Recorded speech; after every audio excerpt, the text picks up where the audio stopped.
এক শ্রেণী এরকম আমার বন্দাবাদী দুনিয়ার ভিতরে আছে, তাদের যখন আমার আযাব ও গজবের খেয়াল আসে, যখন জাহান্নামের আযাবের কথা তাদের খেয়াল আসে, তখন তাদের শরীরের চামড়া থরথর করে কাঁপে ওঠে, তাদের কলবটা থরথর করে কাঁপে ওঠে। কিন্তু বাজান কই কই, রাত্র যায়, দিন যায়, সপ্তাহ যায়, বছর যায়, যুগ যায়, ছোটবেলার জীবন শেষ হইয়া দাড়ি পাইকে গেল, দাঁত পইরা গেল, গুনার কথা মনে কইরা তোমার শরীর তোমার চামড়াতে একটু কাঁপলো না, একটু ভয় করলো না, একটু কলবটাও কাঁপলো না, একটু তো চোখেও পানি আসলো না। কিন্তু দুনিয়ার জিন্দেগি সম্পর্কে মাঝে মাঝে চিন্তা করো, মুরাকাবা করো।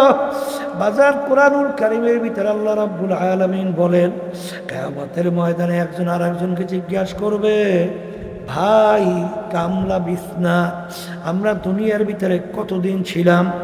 একজনে উত্তর দিবে, লাবিসনা ইয়াউমান আও বা'দা ইয়াউম আও বা'দা ইয়াউম, একদিন অথবা একদিনের কিছু অংশ মনে হয় ছিলাম, একদিন অথবা একদিনের কিছু অংশ মনে হয় ছিলাম।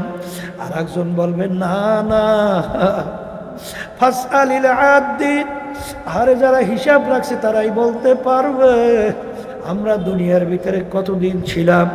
আমার তো মনে হয় আমি ঘরের এক দরজার থেকে ঢুইকা অন্য দরওয়াজা থেকে বের হয়ে আসলাম, ঢুকছি বের হয়েছি, এতটুক সময় মনে হয় দুনিয়ায় ছিলাম।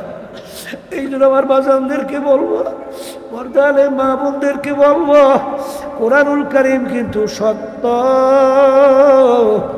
যারা দুনিয়ার সম্পদের পিছনে পড়ছ, যারা সম্মানের পিছনে পড়ছ, বিভিন্ন দলের নেতা নেত্রীর পিছনে পড়ছ, আমি সেই বাজানদেরকে বলবো, আখিরাতকে ভুইলা গেছেন, সেই বাজানদেরকে বলি, শোনো, আল্লাহ রাব্বুল আলামিন কোরআনুল কারীমের ভিতরে আগেই জানায় রাখছেন, ইয়াউমা নাদউ কুল্লা উনাসিন বিইমামিহিম, কিয়ামতের ময়দানে আমার মালিক প্রত্যেকটা মানুষকে তার দলের নেতা নেত্রীর সঙ্গে ডাকবে। ডাইকে আমার মালিক বলবে, তোর দলের নেতা নেত্রী যেদিকে যায় ওদের পিছনে পিছনে সেই দিকে চইলা যা। আমি বলি নাই, আল্লাহ বলছেন, আমি শুনাইতেছি। এক কথায় তোমার নেতা নেত্রী যেখানে জায়গা, আমার মালিক আমার আল্লাহ বলেন তোরও সেইখানে জায়গা।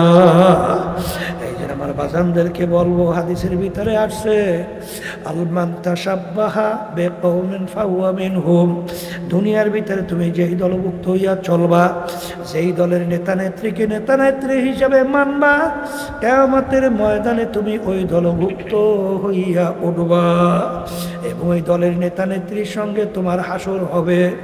এক কথায়, যার সঙ্গে যার মহাব্বত, তার সঙ্গে তার কিয়ামত।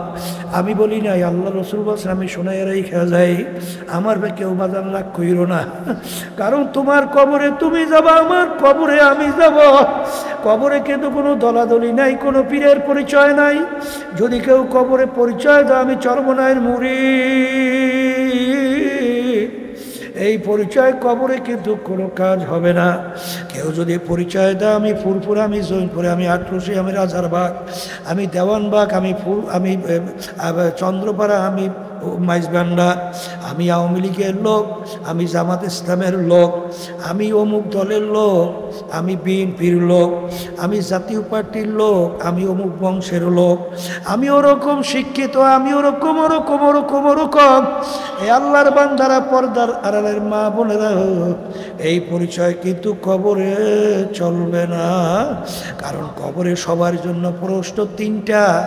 এক নম্বর, মান রব্বুকা, দ্বিতীয় আমা দিনুকা, তৃতীয় আমার নাবিয়ুকা।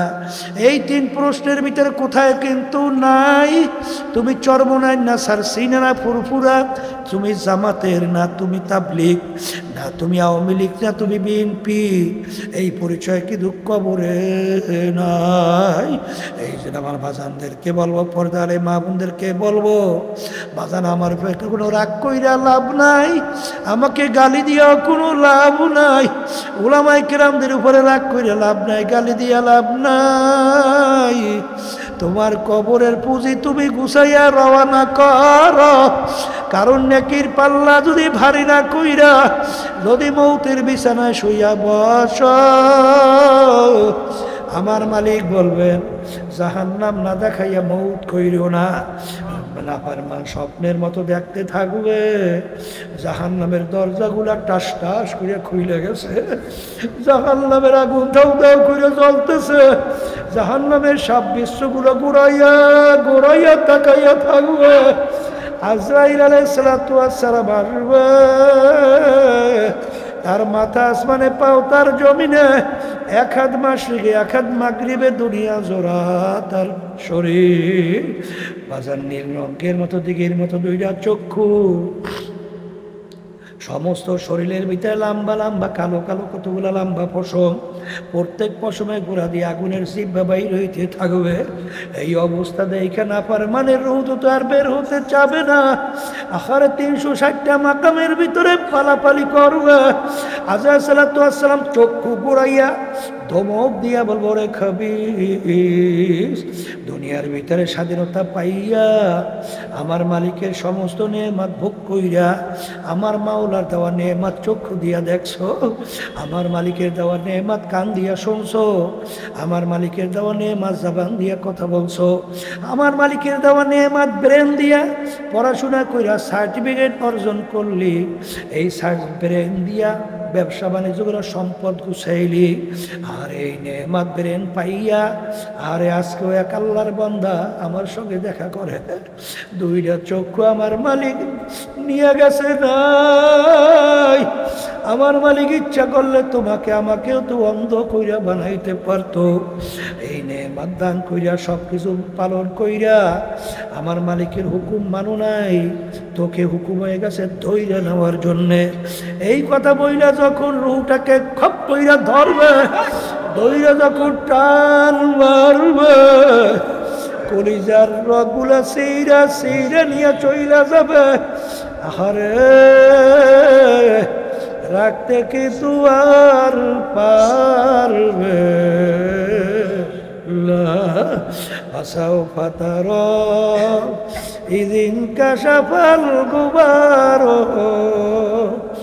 আফরাসুন তাহতার জুলকা আমহেমা রো।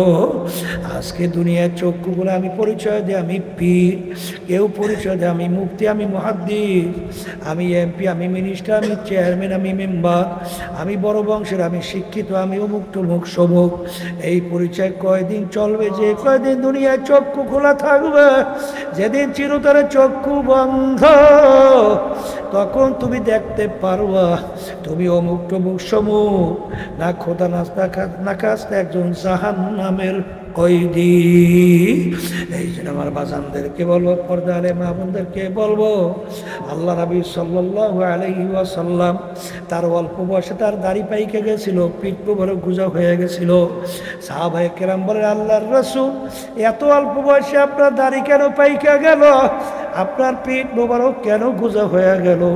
আল্লাহর হাবিব বলেন, আরে আল্লাহ রাব্বুল আলামিন আমার উম্মতদের ব্যাপারে যারা ঠিকমতো নামাজ পড়ে না, যারা ঠিকমতো রমজান মাসে রোজা রাখে না, যারা হারাম হালাল তমিজ করে পার্থক্য করে খায় চলে না, যারা আল্লাহর হুকুম পর্দা মানে না, যারা বেপর্দায় চলে, আরে সুন্নাত তরিকায় যারা চলে না, এক কথায় আল্লাহর হুকুম আমার তরিকা অনুযায়ী যারা চলে না, তাদের ব্যাপারে আমার মালিক যে আযাব ও গজবের ঘোষণা দিছে, যে জাহান্নাম তৈরি করছে, ওই এক সেকেন্ডের আযাব সহ্য করার শক্তি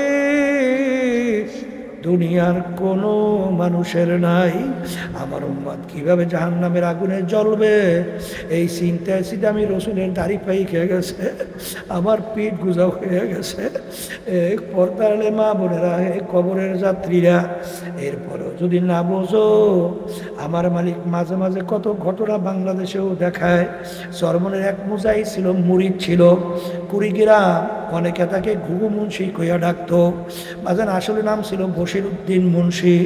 দুনিয়ার থেকে বিদায় নিয়ে কবরে যাওয়ার পরে 32 বছর পরে নদীর ভাঙ্গলে যখন তার কবর ভাঙিয়া গেল, 32 বছর পরে কাপনের কাপন সহ লাশ তাজা বের হয়ে আসছে। বাজান কাপড়েরও কিছু হয় নাই। অনেক জাতীয় পত্রিকায় ছবি সহ দিয়ে দিছিল। কে কে কে দেখছেন হাত উঠান তো। ছবি সহ দিয়ে দিছিল, দেখেন কত মানুষ দেখছে। আমার বাজানদেরকে বলবো, এমন দুনিয়ার কোন নিয়ম আছে, এমন কোন যুক্তি আছে, একটা কাপড় মাটির সঙ্গে 32 বছর লাইগা রয়েছে, কাপড়টারও কিছু হয় নাই।